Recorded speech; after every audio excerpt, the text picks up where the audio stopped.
Pak, di mana Pak?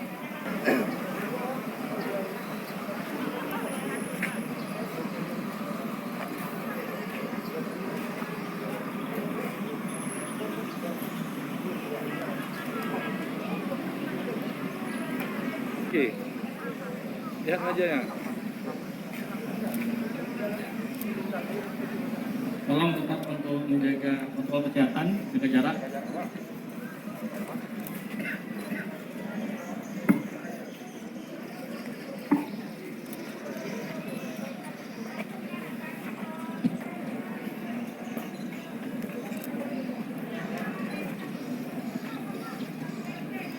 Bismillahirrahmanirrahim. Assalamualaikum warahmatullahi wabarakatuh.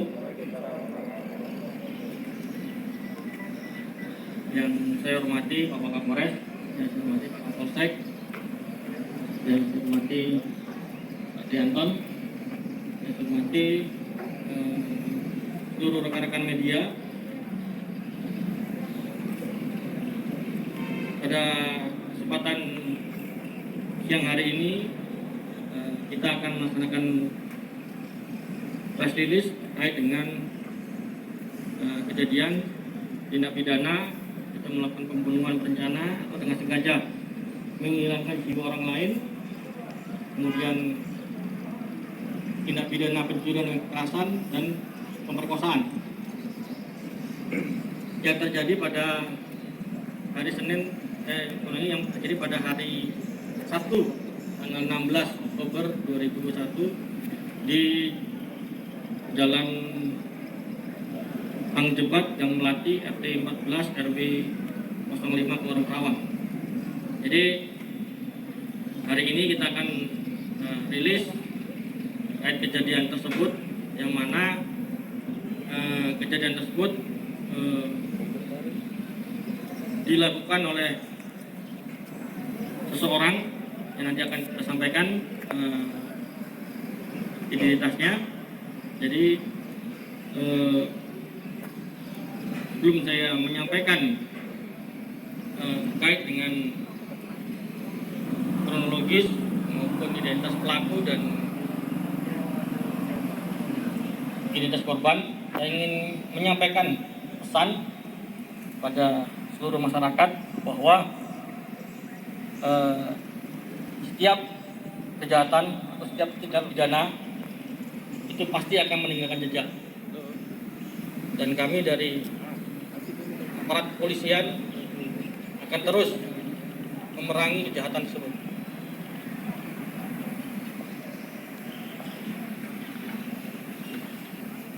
Untuk kejadian pada hari Sabtu kemarin, ya syukur alhamdulillah berkat dari doa dan dukungan seluruh masyarakat, kasus pembunuhan yang terjadi di Hang Jebat dapat kita dalam waktu yang singkat, sekitar 8 jam ya, 8 jam bisa kita ungkap pelaku dan motif dari kejadian tersebut.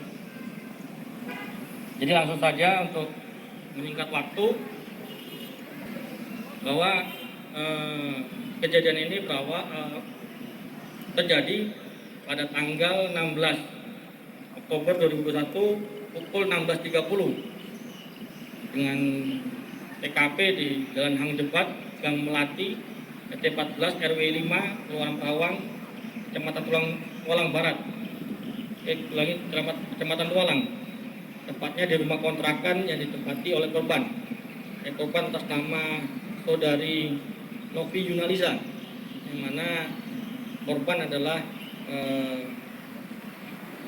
karyawan honorer, betul ya, karyawan honorer di Samsat Tualang. Kemudian untuk pelapor ini ayah kandung dari korban, yaitu atas nama Bapak Abu Bakar Siddiq. Kemudian untuk tersangka itu atas nama Riki Afriandi alias Riki bin Usman Arianto, umur 22 tahun, suku Jawa, agama Islam, pekerjaan guru bangunan, alamat di Jalan Hang Jebat Gang Melati RT 14 dan RW 5 Kelurahan Perawang, Cepat Tualang. Jadi tersangka dan korban merupakan tetangga yang sama-sama tinggal di rumah petak di Jalan Hang Jebat tersebut. Untuk kronologis kejadian dapat saya sampaikan bahwa kejadian ini berawal dari keinginan dari tersangka untuk mencuri barang-barang punya korban. Jadi pada tanggal 16 Oktober 2021 pukul 05.40 tersangka masuk ke dalam rumah korban dengan cara naik ke atas plafon dan turun melalui lubang plafon dapur rumah milik korban sambil membawa pisau dapur dengan niat untuk mencuri. Kemudian setelah berada di dapur milik korban, tersangka tidak langsung melakukan perbuatannya. Akan tetapi tersangka menuju ke kamar korban dan mencoba membuka kamar, tetapi pintu kamar tersebut masih dikunci atau terkunci dari dalam. Kemudian tersangka kembali lagi ke dapur dan sembunyi selama 30 menit. Kemudian sekitar pukul 06.15 korban terbangun dan pergi menuju ruang tamu untuk mematikan lampu. Kemudian korban menuju ke dapur dan menemukan tersangka yang bersembunyi di dalam dapur rumah milik korban. Kemudian korban mencoba berteriak, tetapi tidak terlalu kuat teriakannya dan tersangka langsung menyerang korban dengan cara mencekik dan mendorong korban sampai ke dinding dapur sambil mengancam menggunakan pisau dapur yang telah disiapkan oleh tersangka. Dan pada saat tersangka melakukan kekerasan terhadap korban melakukan perlawanan sehingga korban mendapatkan luka di pelipis sebelah bagian kanan terkena pisau yang dibawa oleh tersangka. Kemudian setelah korban melakukan perlawanan dan meronta, pisau tersebut terlepas dari tangan tersangka. Dan kemudian tersangka kembali mencekik dan mendorong ke lantai ya, sambil dicekik dan ditindih perutnya oleh tersangka sampai korban kehabisan nafas dan wajah dari korban sampai membiru. Kemudian pada saat korban dicekik dan ditindih badannya oleh tersangka, baju dari ataupun celana dari korban sedikit melorot sehingga timbul niat dari tersangka untuk memperkosa korban. Dan kemudian setelah dibuka celana dari korban, tersangka menyetubuhi korban, akan tetapi tidak sampai selesai karena melihat korban sudah kehabisan napas. Ya, korban kehabisan napas. Kemudian setelah tadi sebelum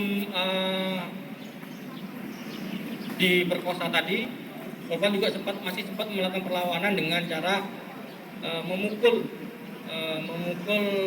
tersangka menggunakan sapu, yang mana ini sapunya ada barang buktinya saya patah, ya. Ini yang digunakan korban untuk melakukan pembelaan diri. Kemudian setelah melaksanakan perbuatannya, mencekik dan memperkosa korban, tersangka mengambil barang-barang milik korban dan menjualnya ke seseorang, yang mana ini sedang dalam penyelidikan kami. Tempat penjualan motor. Ini motor. Ya. Ini motor yang punya tersangka hasil menjual dari motor korban. Kemudian setelah melakukan perbuatannya, tersangka kemudian kembali ke rumahnya dan berpura-pura tidak terjadi apa-apa. Jadi pada saat orang tua dari korban datang ke rumah korban untuk mencari keberadaan anaknya, karena dari pagi sampai sore dihubungi tidak ada jawaban, sehingga ayah korban mendatangi rumah korban untuk mencari keberadaan anaknya tersebut. Dan pada saat mencari si korban, ayah korban sempat bertanya kepada tersangka, menanyakan keberadaan dari si korban tersebut, dan dijawab bahwa tersangka tidak tahu. Kemudian ayah korban kembali ke rumah, kemudian berkeliling melalui pintu belakang dan melihat bahwa si korban sudah tergeletak di dapur. Kemudian ayah korban meminta bantuan ke tersangka untuk membuka pintu dapur dengan cara mendobrak. Nah, setelah didobrak, kemudian para tetangga juga datang untuk membantu, baru tersangka pergi.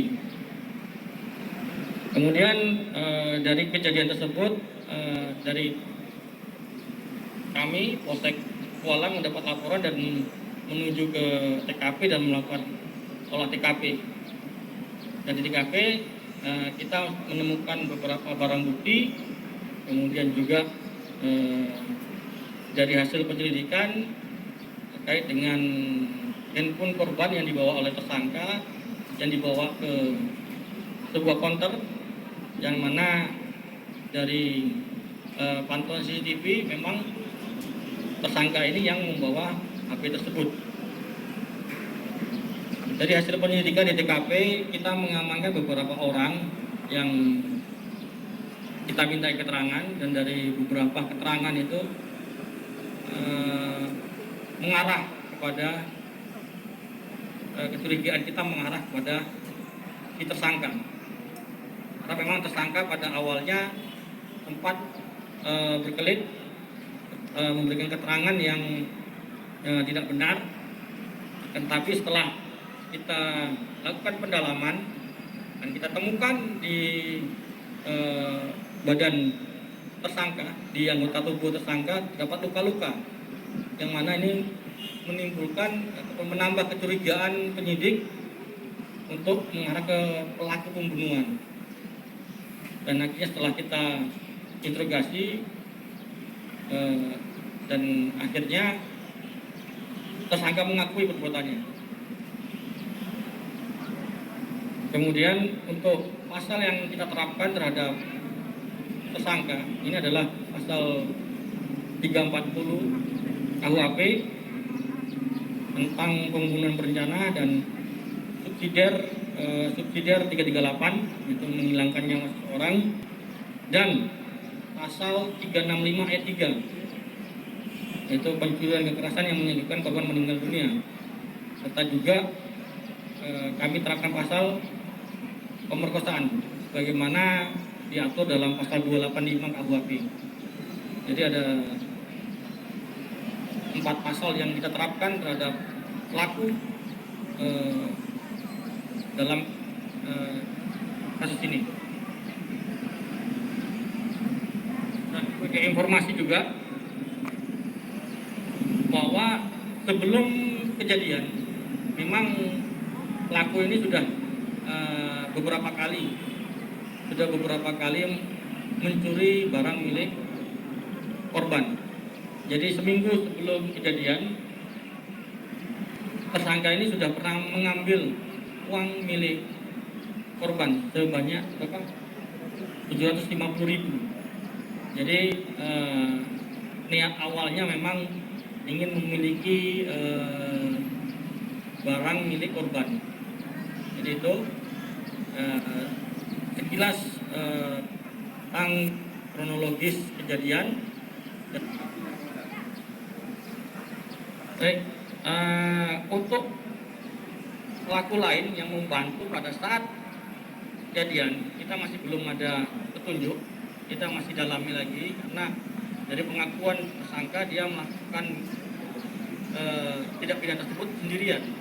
Tapi kita juga masih mencari penada yang menjadi penada barang-barang korban yang dijual oleh tersangka. Ini sedang kita kembangkan dan mudah-mudahan bisa segera